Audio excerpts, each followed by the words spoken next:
દેશ દાજ અંદરથી ન આવે ત્યાં સુધી કોઈ ભગવાન કે માતાજી આવે નહીં.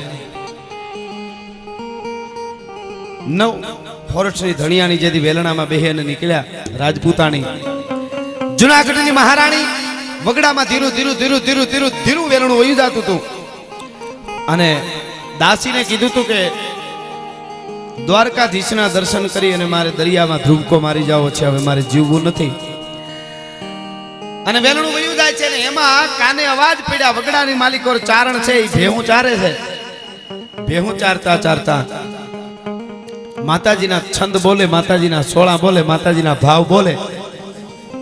એ અવાજ રાજપૂતાણીના કાને પડ્યો એટલે ચખ આગો કર્યો પડદો અને આમ જોયું ને તો વગડામાં મેલા લુગડા વાળો ચારણ છે, માથે પાઘડી છે અને પોતાની પછેડી આમ ખાખરાના ઝાડની માથે નાખી છે અને ખાખરાના ઝાડ હામો બેઠો બેઠો ચારણ છંદ બોલે. ખાખરાનું આખું ઝાડ ધૂણે ધણેનાટી બોલે અને રાજપૂતાણી જોઈ ગયા કે આ હા હા મને હવે માં મળી ગઈ. રાડ ફાટી ગઈ. દાસી દાસી રથડો રોકાય, હવે મારે મરવું નથી, મને માં મળી ગઈ છે. અને ગડગડતી દોટ મૂકી અને ચારણના ચરણમાં પડી 9 વર્ષની ધણિયાણીએ કીધું માં મને બચાવી લે. તો કે તમે અમારી ચારણ આયુના ખોળે આવી જાવ, તમારે કોઈની બીક ન હોય. તો કે મારું દુઃખ કોઈ દી ભાંગે એવું નથી. કે તમારા દુઃખ માતાજી ભાંગશે કે ન ભાંગે? કેટલાય દેવરથાના ફરી, કેટલી માનતાઓ કરી. મારા ઉદરમાં બાળક છે ને એના માથેથી 9 ચોમાહા વયા ગયા છે, 9 વરહ વયા ગયા છે. મારું દુઃખ કોઈથી ભાંગે નહીં, કોઈ દેવથી. અને તેદી એને એમ કીધું ચારણે કે હે માં, હે રાજપૂતાણી, 9 નહીં 9 દુ 18 ચોમાહા કદાચ વયા ગયા હોય, પણ આજથી ત્રીજા દી જો 9 ઘરનું જન્મ ન કરાવું તો હું મામડિયાની ખોડિયાર નહીં વચન આપું છું. ભલા માણસ, ત્રીજા દી જન્મ ન કરાવું તો મામડિયાની ખોડિયાર નહીં. અને એ જન્મ કરાવે એવી શક્તિ, એવી માં અહીં બેઠી છે, એવી જગદંબા અહીં બેઠી છે. આજ તમે મૂછના કાતરાની માથે આમ વળ દઈને જો ફરી શકતા હો જગતના ચોકમાં, એનું એક જ કારણ તમારું જન્મ દેવા વાળી જનેતા અને તમારું ઓઢણું ઓઢવા વાળી ક્ષત્રિયાણીઓ એવી છે ને, એટલા માટે તમે ફરી હગો છો. ભલા માણસ, હા એને એમ કીધું શિખ રાદરી હોય તુમ્હારી તો મેં ભી ચલું તુમ સાથ, દુશ્મન ભી દેખ લે મેરા. 18 વર્ષની રાજપૂતાણી 1 2 3 માગા જ્યારે પાછા ઠેલ્યા ત્યારે એની બેનપણીઓ કહેતી હતી કે તારે કેવો ધણી જોઈ છે કે તું માગા ઠેલી દેશો, તારે કોનો સૂડો પહેરવો છે? અને તેદી રાજપૂતાણીએ જવાબ દીધેલો કે સૈયર પેરું ચૂડલો, ઝીણરી અખિયા લાલ. સૈયર પેરું ચૂડલો, ઝીણરી અખિયા લાલ, પછી ઘડી ભર રહું સુહાગણી તોય મારું આખું આખું ન્યા. એના ગીતો ગવાય, એની વાતો જગતના ચોકમાં રીએ. એવી એક વાત મને આવ્યો ત્યારની ફરમાઈશ હતી કે આ તમે વિરમદેવ વાળી વાત કરજો. એટલે હું કહું, દિલ્હીના બાદશાહ ઔરંગઝેબ એમની સેના, સોરી અલાઉદ્દીનની સેના સોમનાથ મંદિરને તોડવા માટે જ્યારે નીકળી અને અલાઉદ્દીન પોતે આવ્યો નતો પણ એની આખી સેનાને મોકલી અને કીધું કે મંદિરને તોડી આવો, ધમરોળી નાખો. આખી વાત બહુ લાંબી છે, પણ રાજસ્થાનની ધરતીમાંથી કાનડદેવ ચૌહાણ નામનો રાજપૂત પોતાના બધાય રાજપૂતોને ક્ષત્રિયોને હારે લઈ અને એને આડો ફેર્યો. અલાઉદ્દીનની સેનાને ધમરોળી નાખી અને સેનાને પાછું ભાગવું પડ્યું. દિલ્હી ગઈ સેના અને દિલ્હી ગયા પછી અલાઉદ્દીનને ખબર પડી કે આવા રાજપૂતો છે કે જે મારી સેનાને રોકી શકે. તો કે હા, હજી આવા રાજપૂતો છે. તો કે હવે બમણી સેના લઈને જાવ ને બધા રાજપૂતોને ધમરોળી નાખો. તેથી કોઈ ડાયા માણસ એની સેનામાં હતા, એમણે કીધું કે આપણી દિલ્હીની પાસે બહુ લાખોની સેના છે, એટલે આપણી જીત તો થાય જ, આપણી હાર નહીં થાય. પણ રાજપૂતો છે, માથા પડી ગયા પછી 50 ને 100 ને કાપી નાખે, એટલે આપણે ધ્યાન રાખવું પડશે. એ વાત પાકી છે. આખા વિશ્વની માલિકો માથા પીડ્યા પછી કોઈ લેડ્યું હોય તો આ દેશની ધરતીના યુવાનો જ લેડ્યા છે, બાકી વિશ્વમાં આપણો આવો ઇતિહાસ નથી. વાંચી લેવાની છૂટ છે.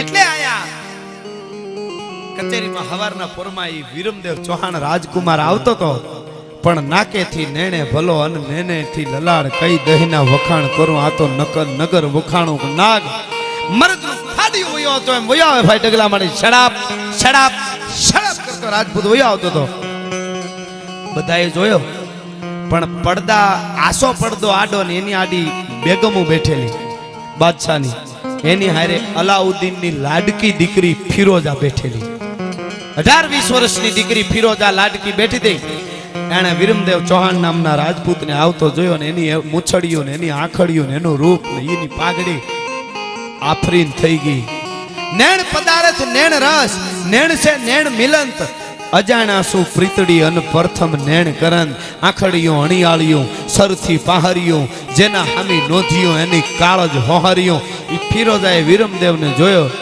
અને મનોમન બોલી ગઈ એની માં પાસે બેઠી છે બીજી નવી માં બેઠી છે એ હામજી જાય એમ બોલાઈ ગયું ફિરોજાથી વર વરું તો વિરમદેવ નકર રહું હકન કુંવારી આટલો શબ્દ બોલો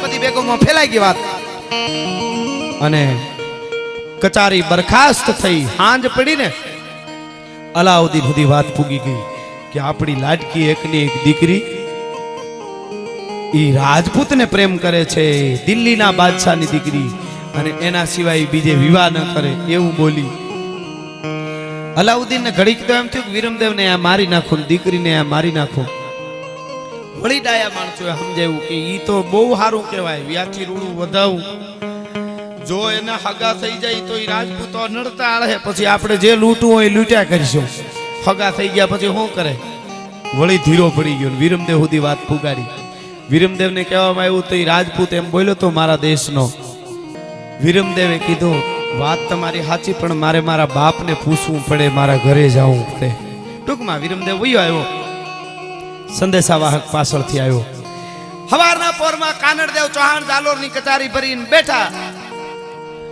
અને આ બાજુ વિરમદેવ બેઠા છે આ બાજુ મહારાજ કાનડદેવ ચૌહાણ બેઠા છે આખી કચેરી છે મંત્રીઓ છે અને સંદેશાવાહક આવીને કાગળ મીંડો વાંચવા એણે કીધું દિલ્હીથી અલાઉદ્દીન ખિલજી લખું છું મારી એકની એક લાડકી દીકરી ફિરોજા તમારા રાજકુમાર વિરમદેવને ચાહે છે અને એને એવી ઈચ્છા છે કે એની હારે લગ્ન કરવા તો તમારું તમે કયો ઈ તિથિ નક્કી કરો એટલે જાન લઈને આવી જાવ તમારા રિવાજ પ્રમાણે પરણાવી દઈશ અને દિલ્હીના બાદશાહની દીકરીનું માગવું આવે એક પછી એક રાજપૂતોની નજર હાટ કરતી કાનડદેવ ચૌહાણની સામે ગઈ મહારાજની સામે ગઈ અને મહારાજની નજર હાટ કરતી વિરમદેવ હામી રાજકુમાર હામી ગઈ અને કીધું કે બેટા તારું શું કહેવાનું છે અને તેથી વિરમદેવ ઊભો થઈને એટલું બોલ્યો તો કે રાજપૂતો એના બાપુજીને કીધું બાપુજી સાંભળી લ્યો અલાઉદ્દીનની એકની એક લાડકી દીકરી મને ચાહતી હોય ને સાચો પ્રેમ હોય ને મને મારા માટે મારે હામી લગ્ન કરવા આપણા ધર્મમાં તૈયાર હોય તો એના પ્રેમને હું વંદન કરું છું એના પ્રેમનું હું સન્માન કરું છું પણ સાંભળો તમે જો ફિરોજા હારે લગ્ન કરવાની વાત કરતા હો તો સાંભળી લ્યો ને તેથી વિરમદેવ ચૌહાણે દુહો કીધેલો કે મામા લાજે ફાટિયા અને કુળ લાજે ચૌહાણ જો મેં પરણું તુરકણી તો પશ્ચિમ ઉગે ભા મામા લાજે ભાટિયા અને કુળ લાજે ચૌહાણ મારું કુળ લાજે અને મારું મોહાળ લાજે જો મેં પરણું તુરકણી તો પશ્ચિમ ઉગે ભાણ અને ઈ સંદેશો પાછો દિલ્હીના બાદશાહને મળ્યો પણ તા તો એને એમ થઈ ગયો પગથી માથેથી વેમંડ ગઈ કે હું દિલ્હીનો બાદશાહ મારી એકની એક દીકરીનું માગું દઉં ને ઈ રાજપૂત ઠેલી દેતા હોય હવે રાજપૂતનું મૂળિયું જીવતું ન રહેવા દઉં અને હજારોની સેના લઈને દિલ્હીથી અલાઉદ્દીન પોતે નીકળ્યો ભાઈ ધોસા વગાડતો અને ખબર પડી કે હવે રાજપૂતોને જીવવા ન દઉં ઈ વખતે અલાઉદ્દીન માટે હું ગમે શબ્દ વાપરું પણ એની દીકરી ફિરોજાનો શુદ્ધ પ્રેમ હતો હું શુદ્ધ પ્રેમની વાત કરું છું ઓલો નહીં શુદ્ધ પ્રેમની વાત કરું છું એની દીકરી જે ફિરોજા હતી એને એની લાડકી જે દાસી હતી એને મોકલી ભેળી અલાઉદ્દીનની ફોજ ભેળી અને કીધું કે વિરમદેવને ગમે એમ કરીને મારા સુધી તું પુગાડજે હું વિરમદેવનું એકવાર મારે મોઢું જોવું છે પછી હું ખોળિયામાંથી પ્રાણ છોડી દઉં બાકી બીજા લગ્ન ન કરી શકું એની દાસીને મોકલી. એ દાસીની 15-20 દાસીઓ, એના અંગરક્ષકો, એ બધાય અલાઉદ્દીનની હારે આવ્યા. રાજસ્થાનમાં એ ફોજ આવી દિલ્હીના બાદશાહની, અને હજારો રાજપૂતો કેસરિયા કરી અને તૈયાર થયા. હજારો રાજપૂતાણીઓ જોહર કરી નાખ્યા. અને યુદ્ધમાં કાનડદેવ ચૌહાણ પોતાના દીકરા વિરમદેવને ગાદીએ બેહારીને યુદ્ધમાં ઉતર્યો. કટલે આમ કરી નાખ્યું, રાજપૂતો કપાઈ ગયા. છેલ્લે વિરમદેવ યુદ્ધમાં ઉતર્યો અને વિરમદેવનું માથું પીડ્યું, કચડું ધૂપ કરતું, લોહીના ફુવારા ઉડવા મંડાણા. અને માથું પીડ્યું તો અહીં ફિરોજાની દાસી જે આવી હતી એની રાડ ફાટી ગઈ કે જીવતો તો વિરમદેવને હું ફિરોજા સુધી દિલ્હી ન લઈ જઈ શકી, પણ કીધું મને એનું માથું લઈ આવી દ્યો. અને વિરમદેવ ચૌહાણ રાજકુમારનું માથું રાજપૂતનું લઈ અને દાસીને આપ્યું. દાસી વેલણામાં બેહી માથું લઈને દિલ્હી આવી. અને તેથી રાજપૂતોએ દિલ્હીની સેનાને ધમરોળી નાખી. સેનાને ભાગવું પડ્યું. રાજપૂતો બધા કામ આવ્યા અને દિલ્હી પાછા આવ્યા ભાગીને. બાદશાહની સેના જે બચી હતી પાછી આવી. ફિરોજાની દાસી ત્રાહડા, હોનાના ત્રાહડામાં વિરમદેવનું ઊભું માથું મૂકી, માથે રેશમી કપડું ઢાંકી અને હળી કાઢીને દેવા આવી ફિરોજાને કે વિરમદેવને જીવતો નથી લઈ આવી હેગી, પણ એનું માથું લઈ આવી છું, લે. આમ તાહડો મૂક્યો. તાહડો મૂકતાની હારે ફિરોજા હળી કાઢી બેબાકડી થઈને આવી. આમ કપડું આગું કર્યું, વસ્ત્ર, અને આમ કરી અને વિરમદેવ ચૌહાણને પકડવા માટે, અડવા માટે બે હાથ આમ કર્યા ને, તો ઇતિહાસ સાક્ષી પૂરે છે કે વિરમદેવ ચૌહાણનું એ ફિરોજાના હાથ અડવા આવ્યા ને તો મસ્તક અવળું ફરી ગયું તું. ભલા માણસ, દિલ્હીની માલિકો રેનો. આ ઘટનાઓ મારા ભારતમાં બની છે ને, આ વાતોના અમે ઉપાસક સહી. આની પૂજાઓ થાય આ પાળિયાઓની. હાથ નોધારો સાંભળી અને વેગે જ્ઞાતા વારે, એથી જગત જુવારે પ્રસાદ તને પાળિયા. એમ આ માથું અવળું ફરી ગયું. અને માથું અવળું ફરી ગયું તો એની સાક્ષી પૂરતો દુહો ફિરોજાએ કીધેલો. એક બાદશાહની દીકરીએ દુહો કીધેલો કે તજ તુરકાણી ચાલ હુવી હિંદવાણી હમે, હવે ભવ ભવના ભરથાર તું શિર ધૂણીમાં સોનીગરા. હે સોનીગરા રાજપૂત, હવે તું માથું ધોણાયમાં. એમ કરી વિરમદેવનું માથું લઈ અને ગડગડતી દોટ મૂકી અને યમુના નદીમાં ફિરોજાએ જળ સમાધિ લઈ લીધી હતી. ભલા માણસ, આવી પણ કહાનીઓ અમારી પાસે છે. કોઈને ફિલ્મ બનાવવું હોય તો આવી પણ અમારી પાસે કહાનીઓ છે. કોઈને એમ લાગે કે નહીં કે નથી, અમારા ઇતિહાસ બધા ભોહાઈ ગયા છે અને વયું ગયું છે ને હવે કાંઈ નથી રહ્યું, એવું નથી. હજી પણ ન હોય તો નભે નહીં. આ પૃથ્વી પાવરરા, આમાં કોક કોક કાનાણા એવું હોલો ભાખે હમીરિયા. આમાં કોક કોક કાનાણા એવું હોલો ભાખે હમીરિયા. મારા દેશનું યુવાન ખાલી એટલું વિચારે, મારી પરંપરા કઈ છે તો જ આપણે સૌરાષ્ટ્રમાં તો સારું છે. બાકી કેવી કેવી ઘટનાઓ અમુક બને છે, એને રોકવા માટે આપણે, મારે તમારા ઉપર હાયલું આવે છો વાવાઝોડું. એટલે કહું છું, ખાસ આપણે ધ્યાન રાખવી પડશે. પછી હિન્દુ મુસલમાન કોઈ હોય, હું કોમવાદની વાત નથી કરતો. હું મહારાણા પ્રતાપને યાદ કરું તો હાકેમ કા સૂરને યાદ કરું છું. આ તો આવું પાઠ્યપુસ્તકમાં તો આવું આવે નહીં, નકર આપણે બધા એક થઈ જાય. નકર એ હાકેમ કા સૂરીને ભાલું ભાંગી ગયું હતું. એના હાથમાં તરવાર હતી ને, એ મૂઠ મુકાણી જ નહોતી. મહારાણા પ્રતાપે દફનાવ્યો તો તરવાર ભેગી ગઈ હતી. મૂઠ મુકાવાનું કર્યું. હાકેમ કા સૂરીએ કીધું હતું રાણા પ્રતાપને સામે, કીધું હતું મેં હાકેમ કા સૂરી હું, राणा आपके लिए जान दे दूंगा, किसी की ताकत नहीं है मेरे हाथ से शमशेर छुड़वा ले. અને મરી ગયો અને એને દફનાવી દીધો. તરવાર ભેગી દફનાવી પણ હાથમાંથી છૂટી નહોતી. એ હાકેમ કા સૂરી રાણા પ્રતાપ માટે મરી ગયો હતો. રાણા પ્રતાપનો સેનાપતિ હતો. છે કોઈને ખબર? આવી વાતો આવે ક્યાં પાઠ્યપુસ્તકમાં? આવી આવે બધા એક થઈ જાય. અને આ ઘોઘાના દીકરા ઓવેસી ને બીજા કેટલાય છે. મને આ રહેવાતું નથી એટલે બોલાઈ જાય છો.